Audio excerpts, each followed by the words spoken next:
most. I wasn't with my mother when it mattered most. Years of illness and surgeries, hospitals and close calls, and her death still felt sudden. Time spends differently when you're far away from the place you always thought you'd be when your mother was dying. The only thing wider than the miles of separation is the chasm of denial. Maybe it won't happen yet. Maybe she will rally again. The day it was the real last trip to the hospital, the real end. The day it mattered most, I wasn't there. The lens of my life has been filtered by the haze of that regret ever since. I'd never questioned the resulting scar across my heart. Like so many other things, I grew calloused skin over it, learned to live with the deadened, faraway beat and the blurriness of vision. Life stopped for her. I had to figure out how to keep on. I was 27, motherless, and searching for my true north, floundering about directionless. It never occurred to me to examine which moments really matter most, or to tear into the decision I made somewhere during that time, that the day she died, the day I wasn't there, was the day that mattered above all our other days. I was distracted by grief and tangled up in the attention it brought. I was immature. At that age, I should have been screwing up and coming home broken so she could fix me. I had no idea how to find my own sea. And if I'm honest, I was also relieved.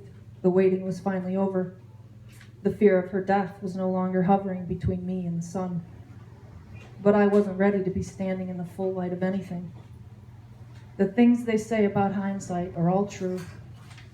When I think now of the places I'd gone instead of being with her when I had the chance, it still makes me quake with remorse. Not that I was never with her. I had gone home to be with her every time she was sick. Every time except once. The feelings of wanting my freedom and the unceasing ache, the need almost to be with her, were like sharp saw teeth laying waste to a green sapling. Somehow in my youth, my innocence, I let myself believe I always had more time. I let my difficult relationship with my father matter more than my love for her. He was always the reason I left. Once she was hospitalized for more than a month, 52 days. I went home. My father and I took shifts at the hospital. He would go during the day and I would go during the night. It was a good arrangement. I didn't have to listen to him criticize me for my lack of direction. I didn't have to see how big a disappointment I was to him. I can appreciate now how helpless he must have felt. She was the only person in his world he didn't drive away, the only one he didn't want to drive away, and here she was leaving him. But back then, I didn't know how to step out of the stream of shame that he'd left me in. I had no objectivity. I saw in myself what he saw in me: unaccomplished, not enough, disappointing. It was easier to hang my head in resignation than to try and slay the dragon. It was why I left every chance I got, despite the love I felt for her and was given by my mother, despite how much I needed her still. It pains me to say it, but my fury for him was bigger. It must have been, because I always left. My mom and I, on the other hand, had an amazing 52 days. I loved taking care of her, holding her up when she was too weak to sit on the toilet alone, helping her wash when she didn't get there in time, squeezing toothpaste onto the brush the evenings she had enough energy to stand, brushing her teeth for her as she hung her head over the sink. All somber things that we found ways to laugh at.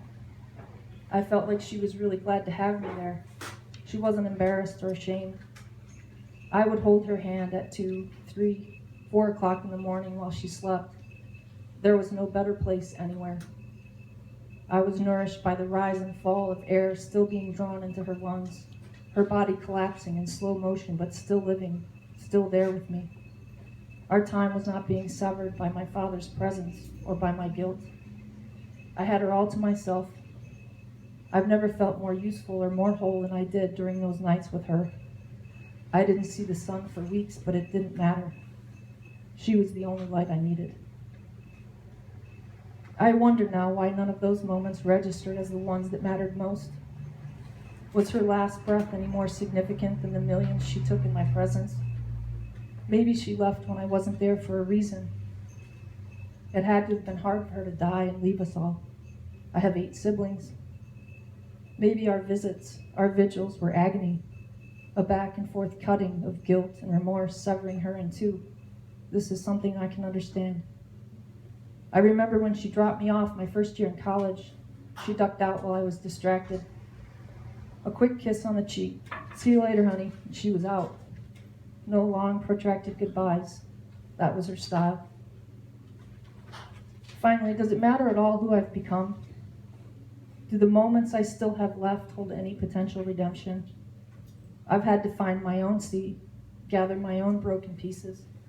And there's no sense denying the fact that in many ways it's made me more than I might have been if she'd stayed alive. More aware, more compassionate, and I hope more loving. I try to follow the advice I think she would have given, try to be somebody that she would be proud of. I don't know a better way to honor her than that. It's got to count for something. A couple of years ago in a crowded room, this woman, a psychic, found me and connected me again, all too briefly, to my mother. She keeps apologizing, the psychic said, and it was then I knew for sure that it was her. In an instant, the sensation of being her daughter again bloomed on my skin. It was a caress I hadn't felt in more than 20 years. The psychic went on. She wants to say she did the best she could, and that it should have been you mothering her. You were the wise one. She keeps saying, tell her to trust herself. Tell her to trust herself. 24 years later, this is what I know.